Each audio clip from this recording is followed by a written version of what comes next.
Welcome back. It's a common occurrence, especially in older adults. In a survey through the National Library of Medicine, nearly 50% of older adults questioned said that they suffer from either knee or hip pain, or both. And joining us now to talk more about this is Dr. Gavin Duffy. He's the medical director and orthopedic surgeon at St. Vincent's Southside Orthopedic Center of Excellence. It's so good to see you, sir. Thank you very much. Thanks for being here. This is a common occurrence that you see with a lot of people who come through your office, just having this pain and wanting some sort of relief from it. Yeah, arthritis is extremely common. I just came from my office and I've already saw 15 people today with really bad, miserable pain, which is from arthritis, where your cartilage is worn down, and then we end up helping them by taking the pain away. And what does a patient expect? Anybody out there, what's the process like if they're coming in for a knee or a hip, scope or total replacement? What's that?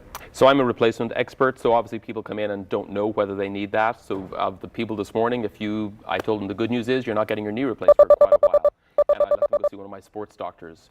But then some of them, their knees are worn out when I see them, and we'll give them medicine, and injection therapy and physical therapy is very helpful. And then later on, when it gets worse, which unfortunately it does, I end up replacing their joints and fixing the problem. So let's talk about that for a second, because you come in with pain. It doesn't necessarily mean that you're going to need surgery. Correct. There are other methods of trying to get relief from this pain. Oh yeah, 80% of people I see, I never do surgery on, because they come in and they don't know why it hurts. So I have neighbors call me, I say, hey, come on in, let's look at it. And a lot of times they just need to do some physical therapy, maybe lose some weight, sometimes you have to change your sporting activities. CrossFit is great, but for guys in my age, it's not a great plan. So there's certain things that people say, well, I like to do CrossFit. Well, then you're going to hurt. Right. So I'll do some advice. So 80% of people we see, we don't do surgery on. So there's a fear when you see an orthopedic surgeon that we just do surgery. We're actually doctors initially, and try not to do surgery in most cases. Sometimes we have to. Sure. What do you think separates St. Vincent's from other places around town where people can go? Well, my group, Southeast Orthopedics, we're all orthopedic surgeons. Every single one of us has done an extra specialty year. So the only two operations I do are hip and knee replacements, and each of my partners like that. So when I see somebody who doesn't need that, I'll refer them to my partners. So we kind of excel in one or two things.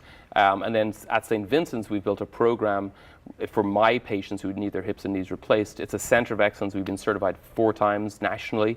It's very difficult to get through the certification. And then you build a team where the nurses and the therapists and everybody works to give you the best results from a big decision. Doing a hip or knee replacement, it's an event in your life that we take seriously, but when you have a team around it, you can really get through it with remarkably good results. And I would imagine the quality of life for the patients. Oh, I've been doing it now for 20 years. Yeah. I love it. I've done about 11,000 joint replacements in Jacksonville, and patients have become my friends, and I have lots of my neighbors, and I've got 4 balls on the golf course, and it's fun as you live in a city like I have now for the last 20 years. You just meet people and help people. And in an active city too, where people get out. Let's talk about something interesting, and we were just touching upon it in the commercial break, and this is that you guys have been able to reduce the use of opioids and narcotics when it comes to treating patients for pain by a pretty considerable percentage. Yeah, it's exciting. Hip and knee replacements has always been successful, and it continues to improve. And just last year, with the opioid epidemic that's going on, Vincent's came to me and said, hey, listen, can we work on this and see if we can decrease the narcotics that I use to take care of my patient's pain, because it hurts. And we said, sure, let's work on it. And with a team approach with the pharmacists and the nurses, we've actually changed all of our pain protocols. And I was worried if we changed, I knew we could probably decrease the narcotic use, but I was worried that the patients would hurt more. Right, right. You work as a team. So we've decreased my narcotic utilization for my patients after the next 2 days after you had your knee replaced or your hip, which hurts, by 76%. So we've decreased it 76%.